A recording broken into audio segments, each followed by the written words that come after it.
evening. I'm Gene Preuss with the League of Women Voters of the Houston area, and welcome to the Public Affairs Public Access Show on Houston Media Source.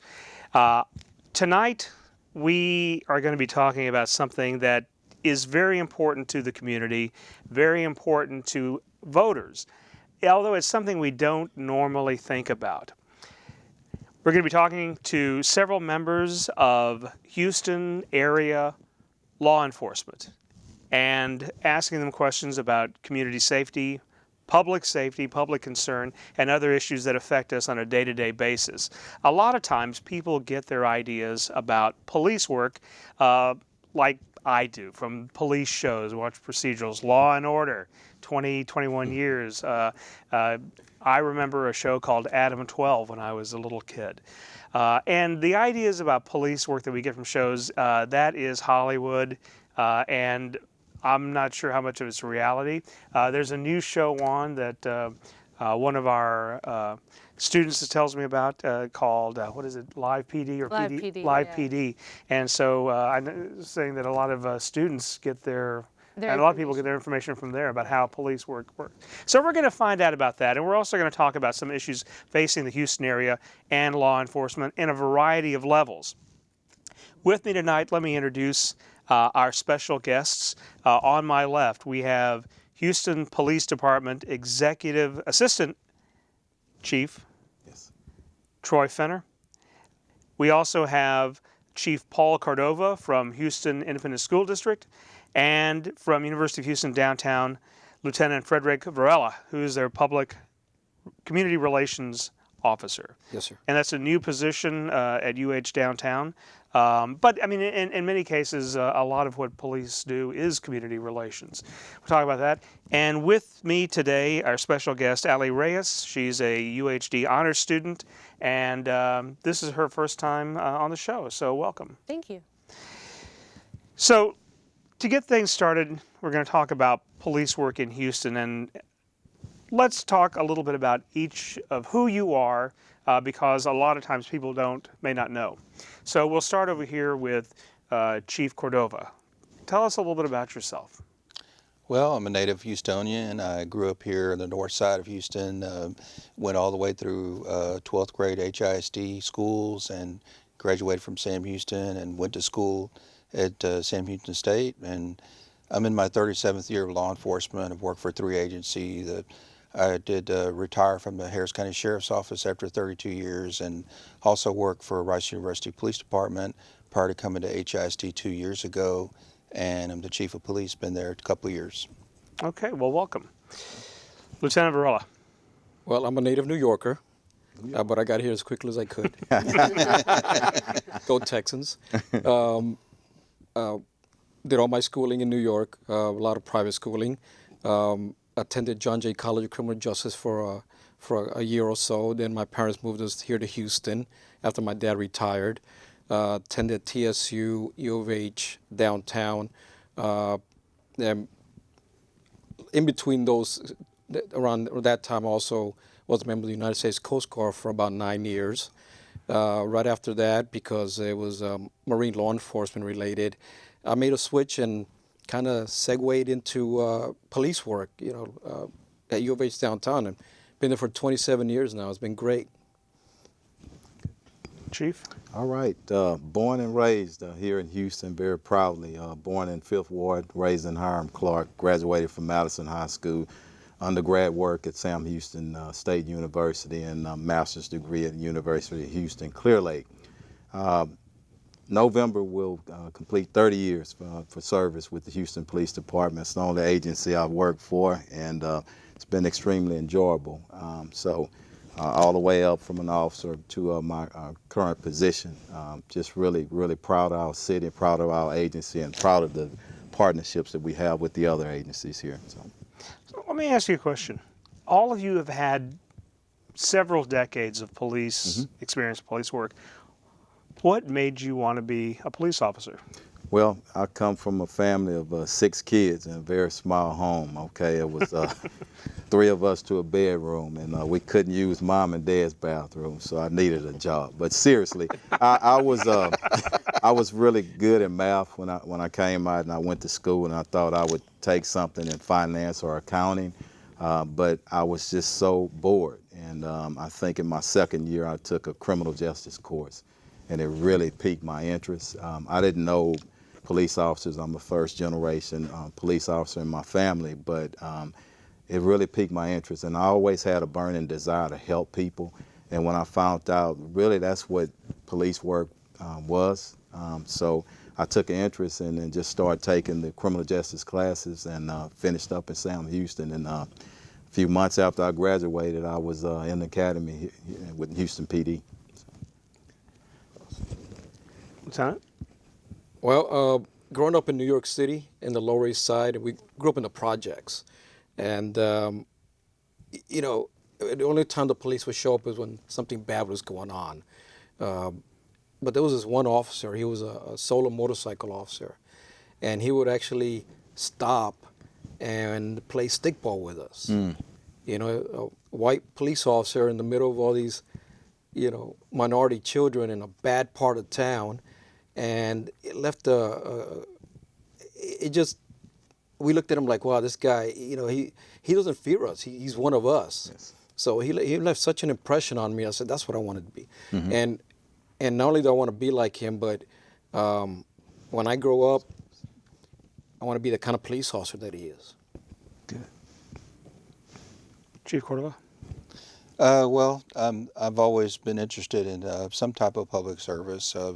I'm the son of an HISD principal, and but being a teacher didn't interest me. I actually thought I may get into some type of civil engineering, but I think I'm more for some type of more adventure, if you will. And my dad was made house calls as a TV and radio repairman, and he took me to work a lot. So I enjoyed being out on the road and meeting new people, not being afraid to go in people's houses and stuff. And so all of that kind of came together. I enjoyed public service, but at the same time, I wanted to have some type of exciting career, and started at 20, and I've never lost that passion for that.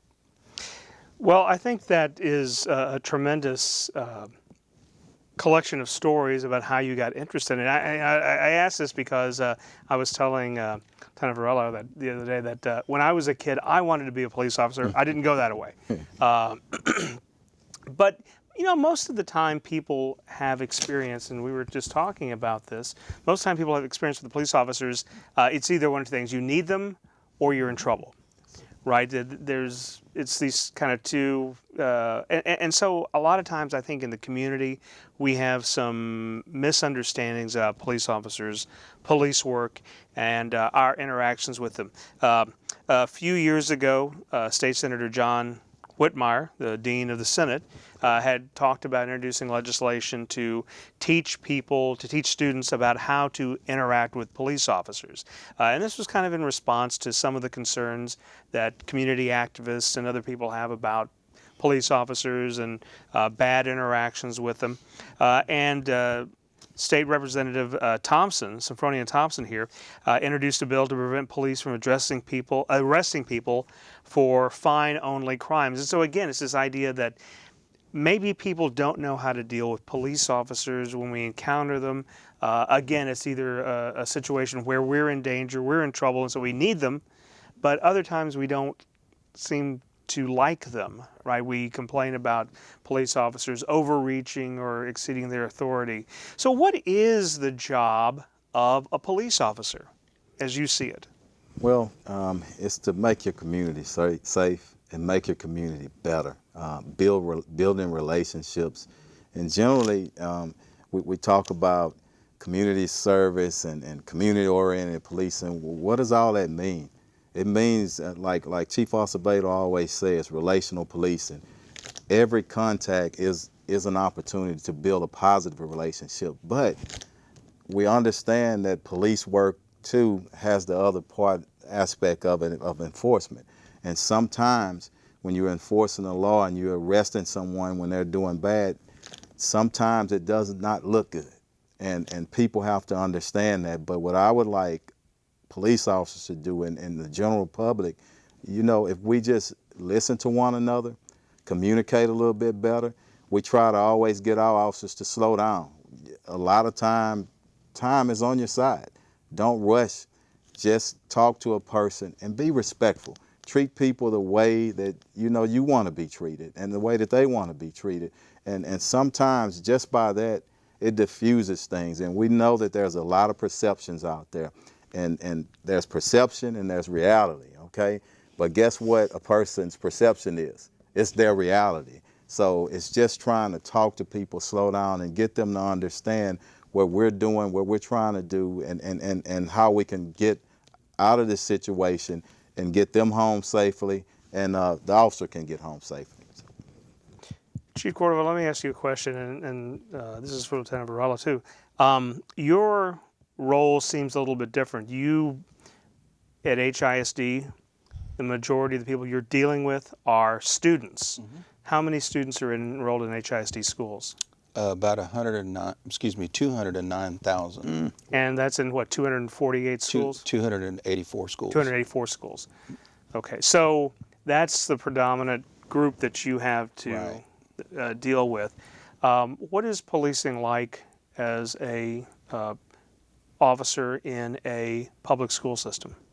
Well, I've had the opportunity to work in both the university environment as well as an ISD environment, and they're really very similar because you get to see the same faces and the same people every day. The officers that are assigned to those specific campuses, they know the kids that are walking in and out every day, and they get a chance to establish the relationships that we were talking about, and that's an advantage because it's more static. And you get to, as the school year goes on, build those relationships, and then you'll know if something's wrong when they come in and they're distraught or they're upset about something that happened at home on the way to school, and they have an opportunity to say, hey, how are you doing, and intervene before something happens. So it's a lot more community oriented than just working the streets. Lieutenant? That is so true what you said. I can't tell you how many times I've had students that I've just briefly met for a few minutes and spoken with come to me later on and tell me they needed help, something going on at home. Or a couple of semesters ago, I had a child that was autistic, and people kept complaining on him because of his mannerisms and some of his quirks. And I found it very warm that he would come to me and confide in me. You know, and I'm a parent of a child who's autistic, so it came to me very easy to comfort him and tell him, hey, everything's going to be okay. Let me tell you what you need to do. You know, and he and I developed such a great relationship, a friendship actually, and he graduated recently from U of H downtown. Wow. And but you know, I gave him my phone number, and I told him, hey, if you ever need anything, if you ever have any questions or something is bothering you, feel free to give me a call. I don't care if it's my day off, just give me a call. But this doesn't only go for our students, you know, our staff and faculty. I can't tell you how many times our staff and faculty, because I see them on a daily basis, and something doesn't seem right with one of them. I go, hey, doctor, everything okay? Or, hey, miss, everything all right? And they'll confide in me, say, this is going on. You know, it's a different type of relationship than we have with the general public outside the university. I don't think you can undervalue the value of conversations. Mm-hmm. You can't. Because it just lingers on, and that's what establishes the relationships. Okay. So when we meet an officer in his or her official capacity, what is the most important thing to remember to do? When you say meet, is it like on a call for service, a traffic stop, or just in general? Because if it's just in general, the most important thing is to realize we are people, just as you are. And I know we wear the badge, and you see the gun and the handcuffs and all our other equipment, but we are people just as, and we want to be treated, you know, as a person. And sometimes people look at, oh, that's a police officer over there. It's no different with human beings. And just know that the great majority of over 800,000 officers in our nation, 18,000 agencies, the great majority of them are great people that just want to help, and so just allow them to help, and that's it, and if it comes to a place where it's an official business, it's a traffic stop or whatnot, just listen and don't prejudge, just as we tell the officers, don't prejudge people, just slow it down, try to communicate, try to get some understanding of what's going on, and just settle it down and de-escalate. And de-escalation it's on both sides, okay? If the officer is escalating, definitely we don't want that, okay? But sometimes we see the citizens escalating things as well. So remember, the goal is just to get through whatever the traffic stop or the communication or whatnot, and let's get everybody home. And that's the goal. And when you look at it that way, a lot of times, especially with the younger generation, the teenagers and young adults, the conflict comes. If somebody gets upset, well, he or she disrespected me or whatever happened, okay? There's a ways and proper way to take care of that. Don't try to address it out on the traffic stop or doing an investigation. Somebody's mistreating you or whatnot. Get home, get with your parents or an adult, get on up to the nearest police station and file a complaint. And that's how we want to do it. And we'll take care of things on the back end administratively. Sometimes it goes as high as somebody getting terminated or getting disciplined or whatnot, but we're going to hold everybody accountable. And I think you'll hear that from any chief, any commander, any lieutenant in our prospective area. Right. Yes, I agree with everything that he said. And so what's a little bit different now is most agencies, their officers have body cameras. So that transaction is going to be recorded and it can be played back. So if anyone acted inappropriately on either side, it's going to show up in video. So I think sometimes citizens forget that the video camera is on, which can work to either side's advantage. And so I think it's a really good technology that keeps everybody honest and professional. So, No, I agree with what the chief said. If I can just echo some of what they said, it's about people need to understand that we're not automatons. We're human. We go through the same problems as everybody else does, and our job, our profession, is about making your life easier, about doing what's right, making sure that you get home in one piece. That's why we stop you for speeding, for running a stop sign, and these things, sometimes people, because of the kind of day they're having, they make it more difficult. But a good officer they don't see that. They see, I just want to help. I want to do the right thing. I want to make sure that my people, my public, is safe. And it sounds so easy, but sometimes it's not, depending on the kind of reaction we get. But I know that officers every day, city, state, campus, college, they give 100%. We have so many more good officers than a couple of bad apples. I want to bring up one of my pet peeves is, I really wish that parents would teach their children that we're here to help, that the police officers are here to help them. And even just yesterday, a parent said, you better watch out, here comes the police officer, he's going to get you if you don't do what I tell you to do. And so I just think that's the wrong message to send. We want to help everyone, particularly Absolutely. the children. So, if that message could go out, that's not the right message to send. I think that's a generational problem. When I was a kid, now I grew up in a smaller town, and so we knew the police officers, and sometimes I don't think they were paid very well because sometimes they had other jobs, and policing was, they were policemen part-time, and so you might see them somewhere else and then in uniform. So it was a different idea, but I also grew up at a time, and I was telling you the stories that when I was a little kid in the 70s in elementary school, They were signing stuff.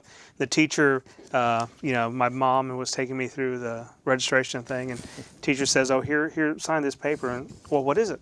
Oh, well, this is in case he gets into trouble. Do we have permission to paddle him? Yes. And the response was, "Oh yeah," and then let us know, and we'll finish it at home. So it was different. Get it Different times, twice. right? Yeah. At Yeah, different times. But it was this idea that the phrase "it takes a village." It seemed like in where I grew up in Central Texas, it was a smaller town, but there was a lot more trust and interactions with the police force. Now, that's at a time, in the 70s, there were a lot of problems in Texas with police and especially minority groups. In the 70s, I mean, just here in town, you had Jose Campos Torres, who was a prime example. You had a few years before that, a kid up in Dallas, a little 12-year-old, two police interrogating him, shoots him in the head in the car.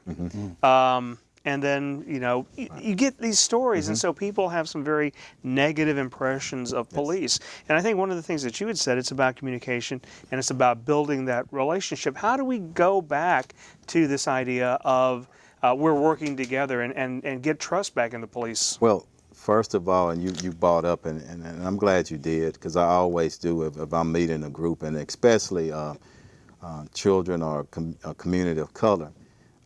Let's be true about it. Law enforcement has a dirty, ugly history dealing with people of color and poor people in certain areas. So you have to acknowledge that and let people know that's where we are. That's where we were, I meant to say. But where are we now? And we still have problems. And when you talk to especially a younger crowd, young men and young women, teenagers and young adults, they're very smart, and you have to be very honest with them. Don't come in there, trying to make excuses or whatnot and all this peaches and creams, because it's not. You need to paint a realistic picture and a true picture, and the true picture is what I said. Most officers are doing a great job. Most officers, and you mentioned, and I don't watch much TV other than the news. By the time I get home, I'm burnt, But a lot of stuff of what you see on TV is that's what it is. It's TV. It's not realistic. Most individuals don't realize that most police officers never shoot anyone in a 30, 35, 25-year career. They never shoot anyone. But if you looked at TV or you look at some of the stuff that's on social media, we all out here shooting a lot of people. Now, there is problems, with police in certain communities, and we got to work on that. You got to try to sit down with people and talk to them and recognize people have different experiences in their life with family members or dealing with the police officer themselves, and you have to make room.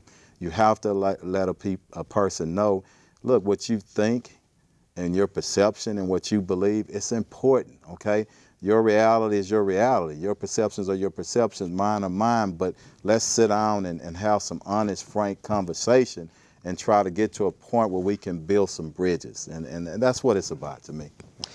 I do need to mention that we're having a good conversation here, but it's not just about us. If you're at home, you can call in at 713-807-1794. That's 713-807-1794. And I think we do have a call on the line right now, so let's go to that person. Hello? Hello. Hello, this is Mr. Millennial. How y'all doing over there? How you doing, Good, sir? good. Doing well. How are you? I'd like to thank all y'all for being on the panel. This is fantastic. I have a question. This actually goes off of what Assistant Chief Fenner just said. Do you find that there has been a change in the way citizens interact with law enforcement since the invention of social media? I believe you just answered that, but I know that there can be the possibility for a lot of negative interaction, but I think there can also be some opportunities for positive interaction, say with shows like Live PD, which shows ways you should interact with the police and ways you shouldn't. And I'd like to, and that goes. I like to ask that question to everybody, or all the law enforcement on the table. Thank you for your comments, and thank you for spending time with us. Social media has effect on everything, not only just police and everything. sometimes it's negative, sometimes it's positive, but I don't look at it as being negative. I look at it as an opportunity for us to have more interaction with you, more engagement. I know, and you look at Chief Cordoba, he mentioned our body cams, okay? It's an opportunity where we can look at things with a critical eye and get complaints from the citizens and look at what actually happened. How can we get better? Meet with those citizens, how can you get better? So I don't necessarily look at it as negative. It's something that, you know, policing of the 80s and the 90s and some parts of the early 2000s we didn't have to deal with. But if you're in any profession, you should want the truth, okay? And nothing is more truth than what's captured on video, okay? So the most difficult thing I'll tell you, if something happened in Los Angeles or somewhere, you know, 20, 25, 30 years ago, it wasn't happening here, and we had some time, you know, to start planning. But something can happen in New York that's very controversial, and somebody is screaming it live, okay? So it's here right away. So that may affect what goes on here. It may, if it's bad enough or you know, more controversial, it can pick up riots in our city, and we had nothing to do with it. So it's a powerful piece of technology, and if used in the right way, it helps, but sometimes it can hurt also. But we have to keep those lines of communication open. Lieutenant? Thank you so much. Well, I know that we have a program that goes on once a year. It's called National Night Out.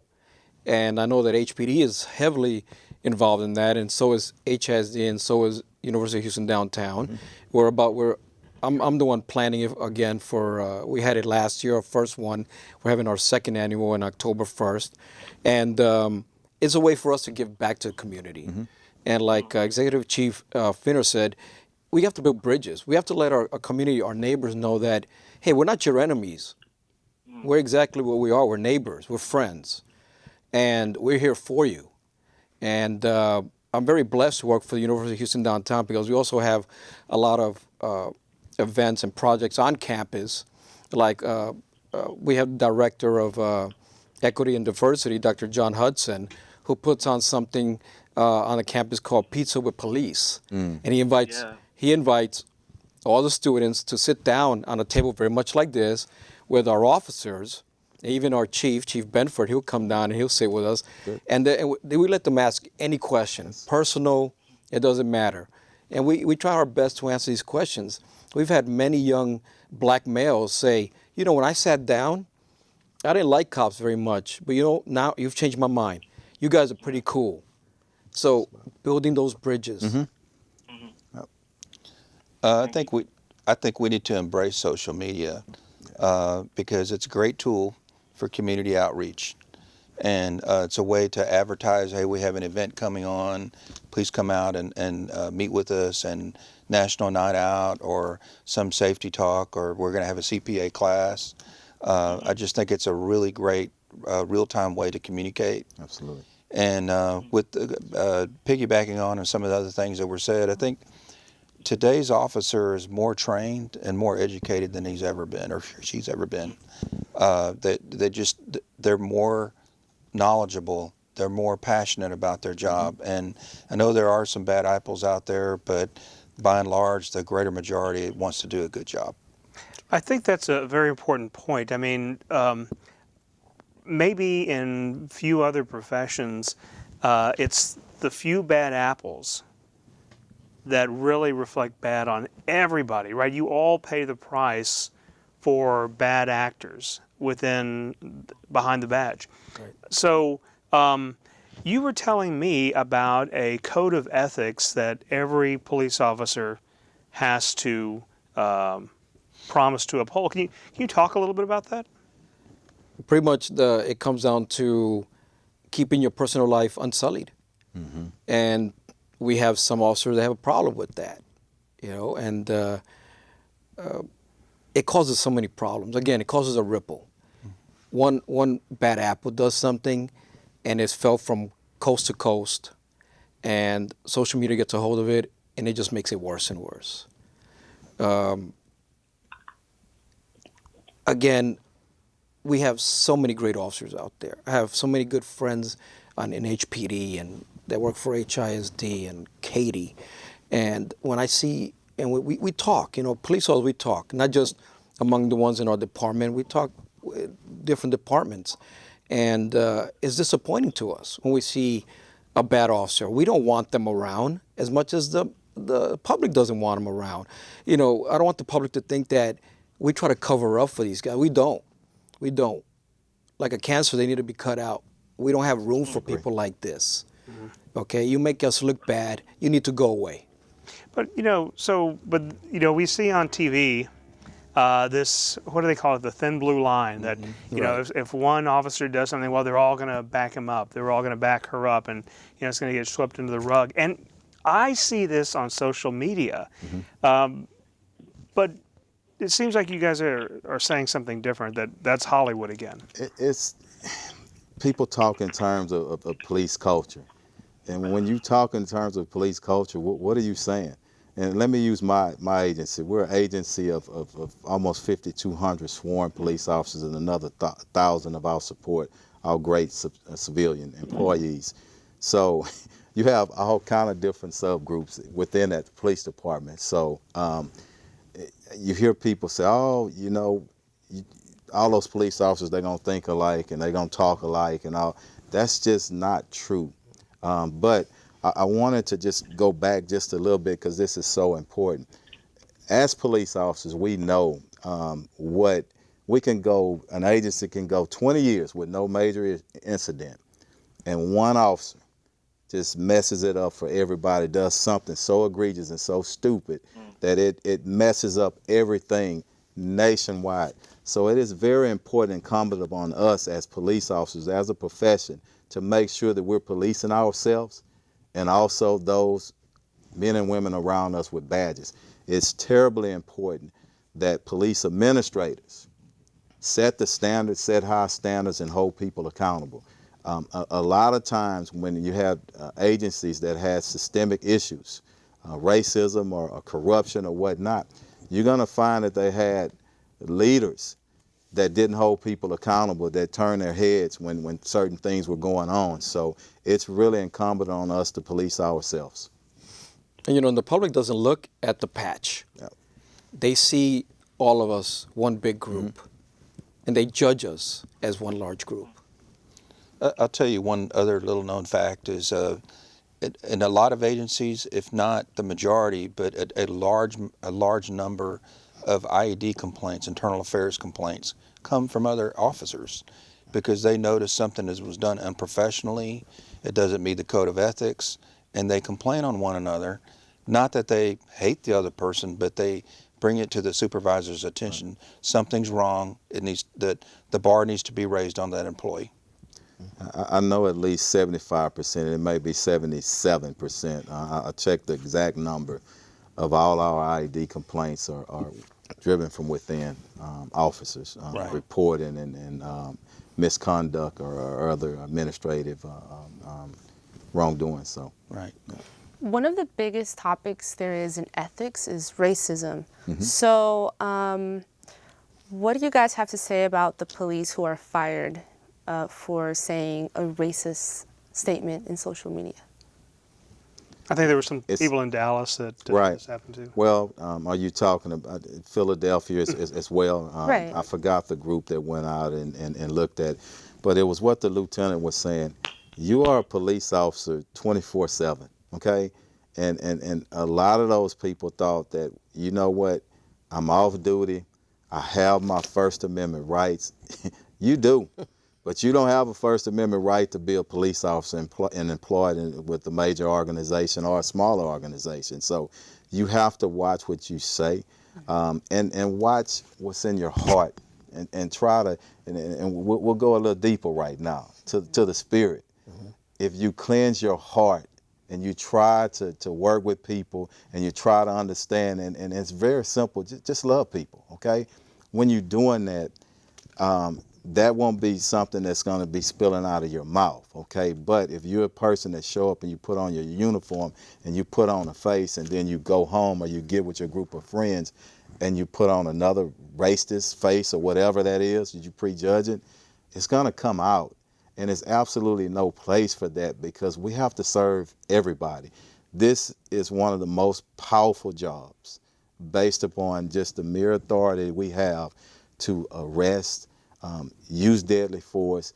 We can disrupt or end somebody's life. So you know what? We really need to police ourselves and what we're putting on social media, what comes out your mouth. Now, sometimes I understand that people may you get in a stressful situation and you may say something and you want to take it back. But my mom and my dad always said this one thing. You know what? Once something come out your mouth, you can't take it back. So I always try to take that. And I know I'm human just like anybody else. And I'm not going to go and say that I've never said anything wrong. We all have made some mistakes. But right now, and especially in this dirty environment, and I don't talk politics too much, but all around, you have people on whatever side you are saying just dirty, mean things about people they don't even know. And it makes absolutely no sense because we're one nation and we really need to come together. And in policing, we're one big profession. I don't care what agency you work for or wherever you are, you're one profession. And if you're not dedicated and loyal to the profession, you're in the wrong profession. So That's right. I would say there's absolutely no place for racism or bigotry or bias of any kind in law enforcement because of the authority to disrupt someone's life or take someone's life. And so you have to be pure and clean, as he stated. And so it's very important that we not allow that to remain in our agencies. So I've got to ask a question, and this is something that I'm sure comes up.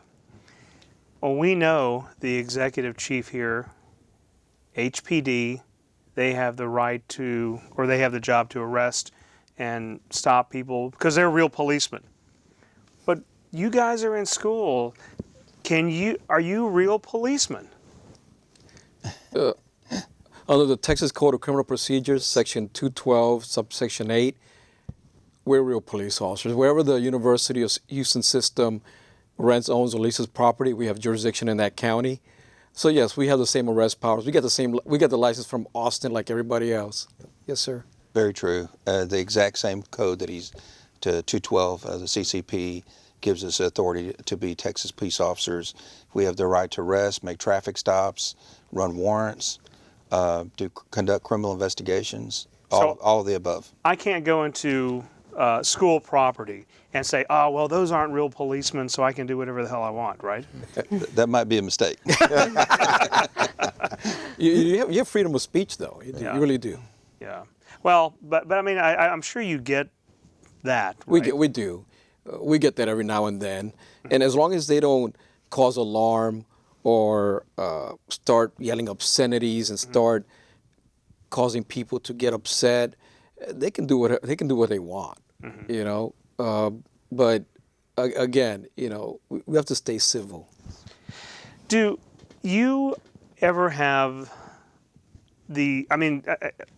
look, one of the things that for schools, and I don't think people really think that HPD deals with this, but all of you have to worry about a couple of issues that voters are concerned about with. Legislators are concerned about this. In Houston, one of the big issues is flooding. And so that's a big public safety issue. But the other issue is school safety.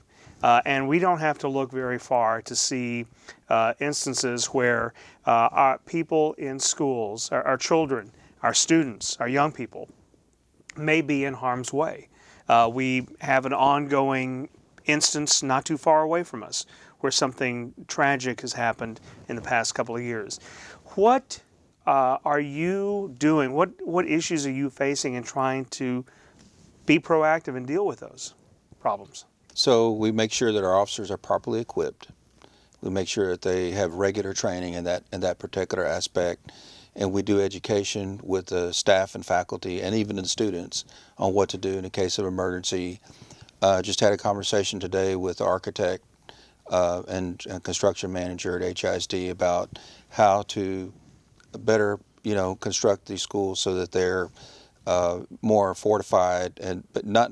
We don't want fortresses for schools because that's not good for learning. But there are certain things you can do to make that school more hardy, to where it's harder to penetrate. Yeah, well, same thing with us. We have an excellent trainer.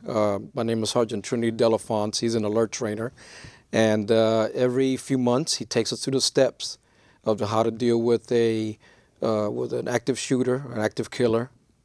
We practice constantly going into classrooms, how to make entry, and we're very well equipped. And we also train with HPD. We train with Harris County. We train with Metro. So it's not just us, because we're a small agency, and God forbid we had an active killer. We might not be able to take this on ourselves. So we expect HPD to show up. We expect Metro, County, and to terminate the threat. So it's a lot of exercises we go through, and we do it because we care about our community. We care about our students. And I'm the one that speaks to them for freshman orientation. And one of the things I tell them, look, I promise, God forbid anything were to happen, we're here for you. We're gonna come in. We're gonna take care of that threat and make sure you get home in one piece. We take our job real serious. Our officers train very well, and it's something I'm proud of. I wish I could take credit, but I'm a desk jockey. What do I know, right? I let the patrol officers, they handle all that. We have great officers. Right. One thing I wanted to address, and we do work together and we train together, but in terms of active shooter or whatever, especially in schools, I don't think not one incident recent is documented where there were not signs. Okay, so the prevention piece is and being proactive and identifying those students who need help or whatever they're going through and intervene. So we talk in terms of force multipliers. Okay, and then that's the citizens, the school teachers, the students, and then that's when that relationship and that communication piece is so important, because if they trust you enough, they're going to come and they're going to say something. So many plans to carry out an act of violence has been foiled because a student saw something or a family member seen something, and just something's not right here, and we were able to intervene. So that's what we really, all the training in the world, and we're going to continue to train because we want to be prepared. And you pray for, you prepare for the worst and you pray for the best. But we have to be prepared. But in that preparation, it's building those relationships and talking to people, keeping those lines of communication open so we can prevent an incident from happening. I have a question. Mm-hmm. So you mentioned that you guys have a lot of similarities within each other. You work together, you train together, but then at the same time, you come from HPD, you come from UHDPD, and then you come from HISD. So on a typical day, what is it like? If you want to start, I can. I can take it, Chief. Yeah. Well, because it's all about service our community, and we have. It's a little bit different with us than it is with HPD. We're always wanting our officers to make sure that our students, staff, and faculty and visitors are comfortable when they're on our campus and they're safe. So we can do everything from giving an escort to a student, to running traffic, pulling over a traffic violator, to opening up a classroom for a professor that forgot their key. Yeah. So it's It's happened happened to you, Doc? several times. Yeah. So Leave in your keys. Yeah. so it's all about, just like all the other agencies around us, it's all about community service. Some are just different than others. Mm-hmm. But again, it's about us taking care of those that, if you look at it, they take care of us too. It's a very symbiotic relationship. majority of our officers are on campus, so there's a lot of similarities with what a university officer does. They interact with the students, but they also meet with the faculty to see, what's going on, what are your priorities today, is there anything I need to follow up on, and then we have a patrol force that patrols between different schools and responds to calls for service. We also have investigators and gang suppression officers that gather intelligence, and we work with the Houston Police Department on that. And so we even have a community outreach office that works constantly to try to build bridges between the student body and the police department. So everybody has their own unique thing that they deal with in their agency. In Houston PD, we deal with everything. And, you got to deal with the politics. You got to deal with the crime, the violent crime, make sure the traffic is flowing, everything. So the beauty of my job is no 2 days are the same. And people ask, well, what are you going to do tomorrow? Yeah, you can plan and set a schedule, but what really dictates our schedule? What's going on in the city? What do we have to manage? And a job of an administrator is to always be forward thinking. What's happening around you? You have to be informed of what's going on in your city, but y'all said it with the social media, you have to be informed of what's going around the country, in the world. What can affect us? Where is the next threat? What relationships do we need to repair today? What relationships do we need to build? And so it's encumbrous. It's a whole lot of different things, but it's very exciting, very rewarding. But no 2 days are the same. Yeah. So I'm going to ask you a couple of softball questions, but they're actually kind of deep. I think they're deep. What is the worst experience you've had as an officer? Since I've been with HISD, I would say the deaths of some students didn't happen on campus, but they are students. They are students, so you feel badly about it. The work is the work, but human loss is very tough to take. Well, unfortunately, we're right at White Oak Bayou, and we tend to find a lot of floaters. And it's hard to deal with. This was a human being. Only God knows what situation they were in when they fell in the water and they passed. It can be heartbreaking. Between that and some years back, about 10 years ago, there was a family with like a 3-year-old child living under the bridge, and at the time my son was about the same age, so that was very disconcerting. And these are the kind of things that police officers deal with almost on a daily basis. Bodies and homeless children, and people need to understand sometimes. If you see an officer and he doesn't seem to be like ecstatically happy to see you, you never know what they just saw. Right. Well, for me, if you're on duty and you hear on the radio an officer down, okay, and your heart immediately goes out. Do I know this person personally? But it's a fellow officer. And then when we have our protocols where you want to preserve the scene, you want to look for suspects, but you also want to get people to the hospital. You want to start contacting family members. And then when you get to the hospital and the worst of the worst is revealed, we've lost an officer who's out here serving in the line of duty. And right behind that is the violent deaths of little innocent babies and kids. And it's just really hard to deal with. We deal with it and we keep moving. But to me, and definitely when you lose any officer, but when you lose a close friend, somebody that you know really well. And I've experienced all of that. So it's really, really tough times, but you keep moving. Well, I asked that because Chief Acevedo told me, and he was supposed to be on the show tonight, and he was not feeling well, so we want to hope that he gets well soon. Yes. But thank you for coming on. Thank you. But he had told me a couple of weeks ago, he said, Malika Davis, the young girl whose body they found in Arkansas. Yes.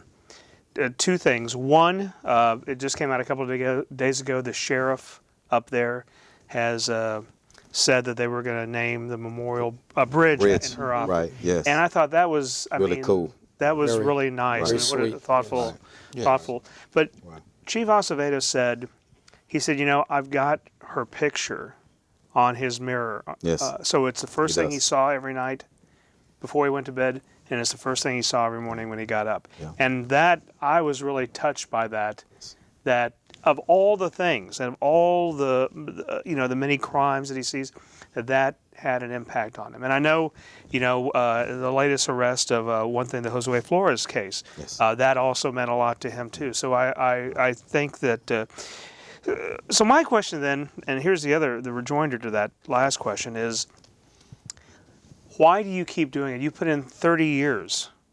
We've got a tremendous amount of experience here. What makes you go back every day? What's the best experience you've had?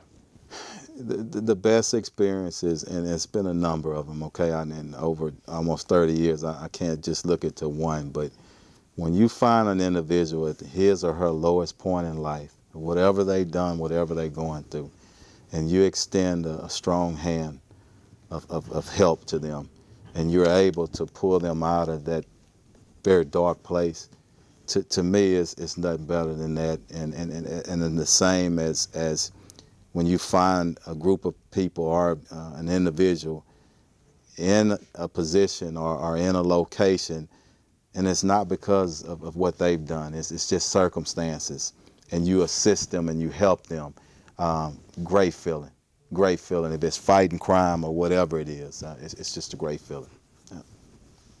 I agree with what you said. One of the highlights in my career was I had just gone off FTO, and I ran across one of our female students. She was on the street going to one of our lots, and all of a sudden, I don't know if it was a short circuit, her car started catching fire.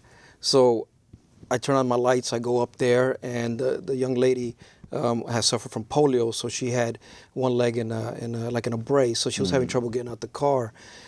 Myself and with another officer, not only did we manage to pull her out the car, but he also managed to get the fire out, so we saved her and her car. Wow. And so that was a great highlight right there, and her and I became really good friends up to this day. We're talking about 25 years now. Yeah. Beautiful.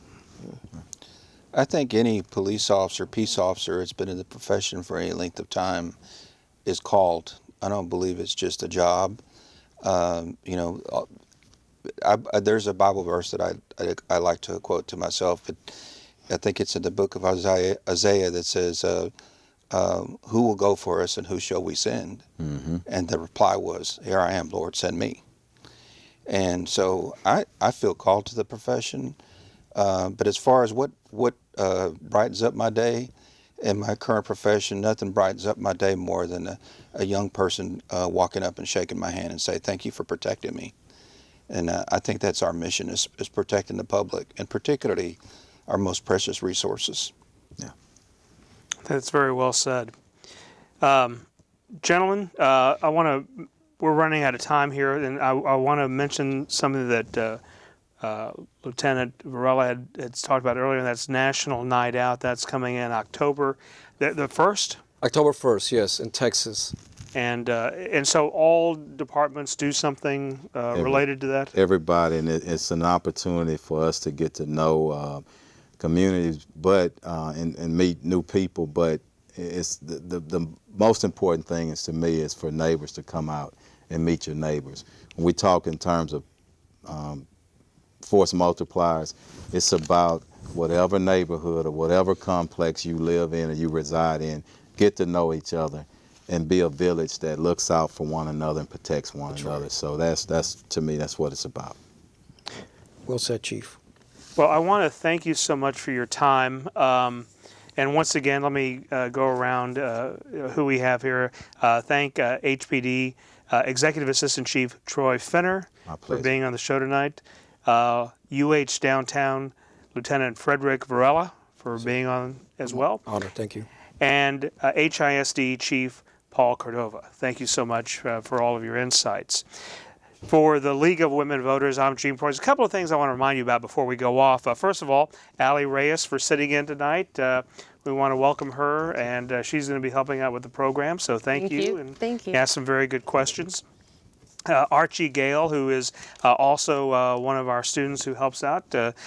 We missed him tonight, but we thank him for all of his work, and we hope to see him. A couple of things I want to remind you about. The League of Women Voters of the Houston area has a program called Rising Stars. It's a leadership training program, and it's open for anyone. So applications are going to be coming up fairly soon. Tune in to League of Women Voters of the Houston area. Our website, LWV,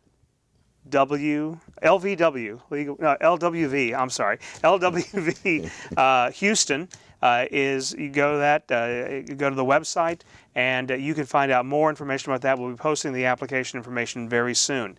So that's coming up, and something else that's coming up at the end of the month.